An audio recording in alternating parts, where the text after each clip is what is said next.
जब जब इस देश में सिंहासन के लिए झगड़ा होता है, वैसे तो 5000 युद्ध झेल चुका है हमारा हिंदुस्तान, और इन युद्धों में, लड़ाइयों में जब जब अधिकतर लड़ाइयां जमीन जायदाद तो धन दौलत को लेकर होती हैं, लेकिन जब जब इस देश में कुर्सी को छीनने के लिए झगड़ा होता है तो महाभारत जैसा युद्ध खड़ा हो जाता है। और जब इस देश में कुर्सी को छोड़ने के लिए झगड़ा होता है तो रामायण जैसा दृश्य इस जगत के सामने खड़ा हुआ करता है। युद्ध दोनों थे, रामायण भी है और महाभारत भी है। महाभारत युद्ध काला इतिहास है, दो भाई कुर्सी पर बैठने के लिए लड़ते हैं, और रामायण ऐसा युद्ध है कि बड़ा भाई कहता है मैं नहीं बैठूंगा और छोटा भाई कहता है मैं नहीं कुर्सी छोड़ने का युद्ध है रामायण, ध्यान रखना। 14 वर्ष चरण पादुकाएं अयोध्या का शासन संभाला करती हैं। क्या लोग रहे वो, क्या मैं दुर्योधन को याद नहीं करना चाहता हूं, मैं दुशासन को याद नहीं करना चाहता हूं, मैं अर्जुन को याद नहीं करना चाहता हूं। यदि श्रद्धा से जब भी राम लक्ष्मण भरत शत्रुघ्न को याद करते हैं तो श्रद्धा से हमारा शीश झुक जाया करता है। ध्यान रखिए क्या आदर्श उन्होंने अपने जीवन में स्थापित किए। ये राम का देश है, ये बुद्ध का देश है, ये भगवान महावीर का, ये त्याग वालों का देश है, ये भोगियों का नहीं, ये योगियों का देश है, जिन्होंने सारे जगत को जीने के सूत्र बतलाए। मान्यवर, विदेशों में जो धर्म पैदा हुए हैं ना, वो धर्म की असली परिभाषा हिंदुस्तान में आकर सीखा करते हैं। दुनिया के कोई देश में धर्म की परिभाषाएं नहीं, फले फूले वो यही हैं, भले विदेश में पैदा हुए हो। धर्म को सम्मान और धर्म की गरिमा गौरव केवल भारत से प्राप्त हुआ करता है। निवेदन है, क्या हो जाता है आज तुम्हारे घरों में। मैं आज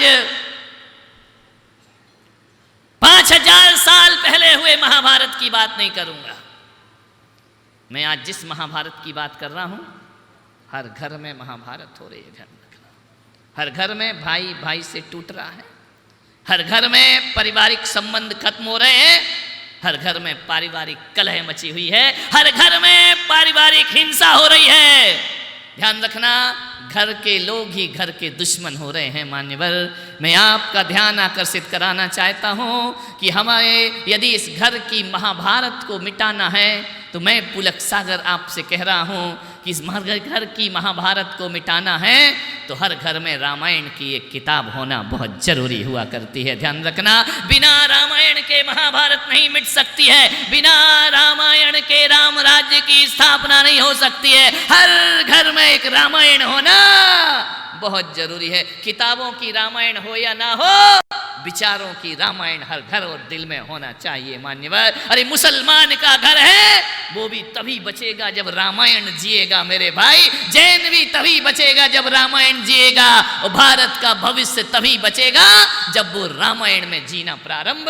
रामायण में क्या था? महाभारत स्वार्थ की कहानी है, रामायण स्वार्थ त्याग की कहानी है। मान्यवर, वहां स्वार्थ को त्यागा जाता है, स्वार्थ में नहीं जिया जाता है।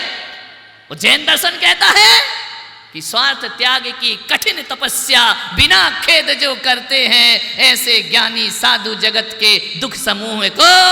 सबसे बड़ी चीज है स्वार्थ को छोड़ना। आदमी धन छोड़ देता है, रुपया छोड़ देता है, पैसा छोड़ देता है, इतना त्याग कर लेता है, सब चीज त्याग देता है, स्वार्थ नहीं छोड़ पाता है। ध्यान रखना, स्वार्थ त्याग किए बिना ना देश का कल्याण हो सकता है, ना हमारा और तुम्हारा कल्याण हो सकता है। और देश की तो बात छोड़ो, यदि संत भी अपनी निजी स्वार्थ नहीं छोड़ेंगे तो भी वो निर्वाण की यात्रा नहीं कर सकते। स्वार्थ छोड़ो, मैं, मेरा परिवार, मेरा सब कुछ नहीं मेरे भाई। परिवार को मजबूत करना है तो परिवार के एक एक सदस्य को अपना स्वार्थ छोड़ना पड़े, एक दूसरे के लिए जिए। ध्यान रखना, अयोध्या का परिवार एक दूसरे के लिए जिया करता था, उन्होंने अपने लिए कोई जीवन नहीं जिया है।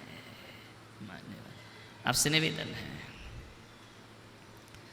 एक मैंने गाना सुना था, मेरे देश की धरती सोना उगले उगले हीरे मोती, मैंने पूरी धरती को छान लिया, मुझे तो नहीं मिला सोना हीरा मोती, सब ले गए लुटेरे आके। ध्यान रखना, हमारा कोहिनूर भी उठा करके ले गए। लेकिन ले जाओ, मैं पुलक सागर कहता हूँ, मैं कंकड़ पत्थर के हीरों की बात नहीं कर रहा हूँ।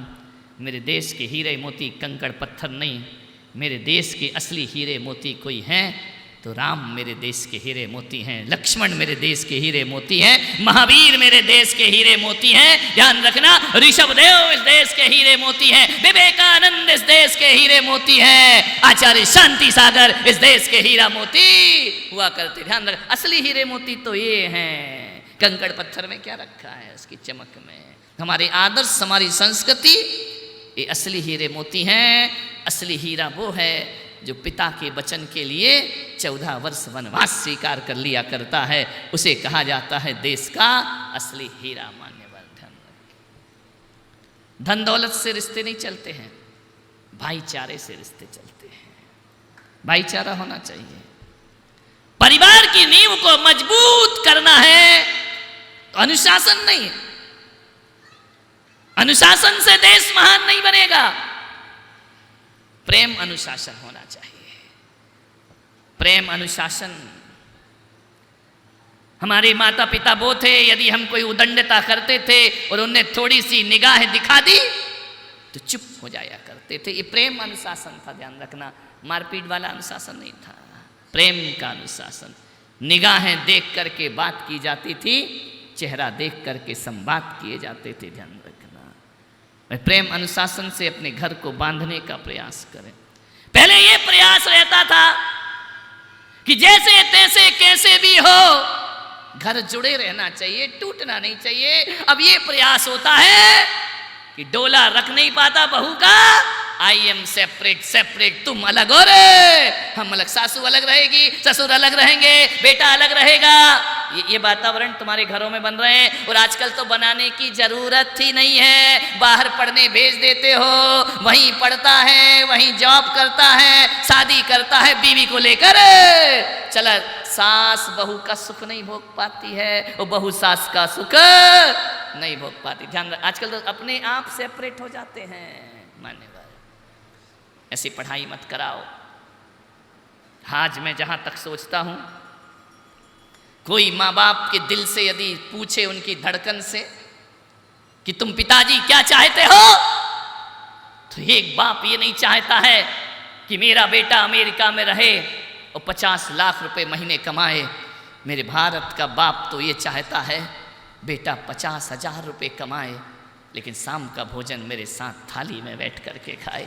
ये जीवन की उपलब्धि हुआ करती है। मान्यवर, तुम यहाँ रहो, माँ बाप वहाँ रहें, परिवार बिखरा बिखरा सा जिए। इसलिए मैं कहता हूँ ना कि मुझे तुम्हारे यहाँ मकान दिखाई देते हैं लेकिन घर दिखाई नहीं दिया करते। मकानों से जिंदगी नहीं चलती, घर को बसाने का प्रयास करिए मेरे भाई। एक बहू घर को ना तोड़े। मुझे खुशी है कि ऋषभदेव में मकान कम घर ज़्यादा है। सबके घर सासू है, देवरानी जेठानी है। अब भगवान ही छीन ले तो बात अलग है ना। निकल गई सासू तो अब निकल गई, अब क्या कर सकते हैं। लेकिन मैंने कल देखा, कल बातचीत की, इन्होंने कहा नहीं महाराज, ऋषभदेव वह है कि पर्युषण पर्व में यहाँ बच्चा बच्चा एक आसन किया करता है, भगवान की तपस्या किया करता है, हर घर में शुद्ध भोजन बना करता है, हर घर एक आसन या उपास की साधना किया करते। मुझे लगा कि सचमुच ये केवल ऋषभदेव भगवान के चरणों का सानिध्य है कि हर घर में आज भी जैनत्व है, प्रेम और एकता दिखाई दिया करती है। ध्यान रखना है मान्यवर। घर टूट रहे हैं, नारी से घर टूटता है, नारी से घर जुड़ता है। नारी चाहे तो घर को बिखेर दे और नारी चाहे तो घर को जोड़ दिया करती है। तुम्हारे ऊपर निर्भर होता है। आपसे इतना निवेदन करूंगा, यदि घर में प्रेम रखना है तो एक संकल्प कर लो, भले 2 भाई हों, आने वाले 10-20 साल बाद तो भाई नाम की चीज ही नहीं बचना है।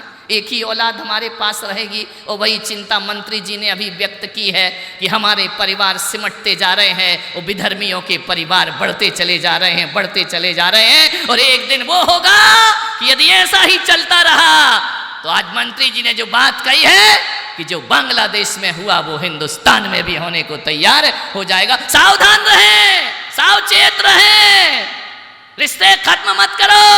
आने वाले समय में कौन ताई होती है, कौन ताऊ होता है, कोई नहीं समझ पाएगा। कौन चाचा, कौन चाची, कौन बुआ, एक ही औलाद है हमारे पास। मान्यवर, खतरे का निशान पर है हमारा हिंदू संस्कृति, हिंदू धर्म। इसे लूटा जा रहा है, बर्बाद किया जा रहा है। जो आने वाला था, थोड़ा सा तुम लोगों ने गड़बड़ किया है, ध्यान रखना। नहीं तो मैं सोचता हूं कि यदि भारी बहुमत से मोदी जी को विजय बनाते तो समान जनसंख्या की योजना यहां पर लागू हो जाती, समान जनसंख्या का कानून बन जाता इस देश में। ऐसा कैसा है कि एक को 1000, 100, 25 बच्चे रखने की छूट है और एक यहां प्रतिबंध लगाया जाता है कि नहीं, जनसंख्या मत बढ़ाओ। मान्यवर, अराजकता फैल रही है पूरे देश में। आपसे निवेदन है, कुछ नहीं बचने वाला है।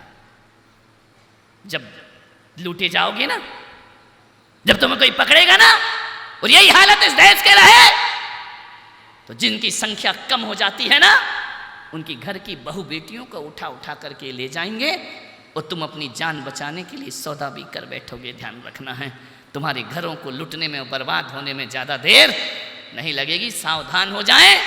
ये प्रजातंत्र है, यहाँ शक्ति का काम चला करता है, यहाँ शक्ति प्रदर्शन हुआ करता है, यहाँ संगठन प्रिय हुआ करता है। यहाँ पर कुछ नहीं चलेगा कि तुम अहिंसावादी हो, कि तुम मांसाहारी हो, कि तुम शाकाहारी, कुछ नहीं चलता प्रजातंत्र में। प्रजातंत्र में केवल आवाज चला करती है और बहुमत चला करता है। ध्यान रखिए, आप वह बनाने का प्रयास करें, घरों को मत बिखेरें, घरों को जोड़ने का प्रयास करें, मत तोड़ो परिवारों को, भाई भाई को जोड़ करके रखो।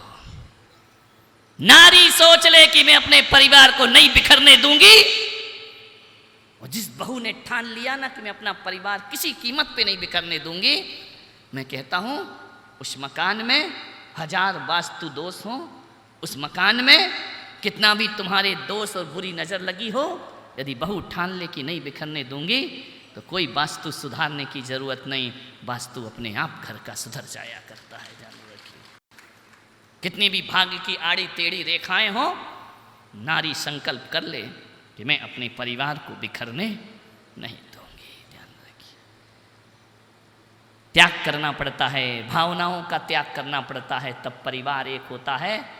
और जिंदगी का बलिदान करना पड़ता है, तब देश एक और मजबूत हुआ करता है। ध्यान रखना।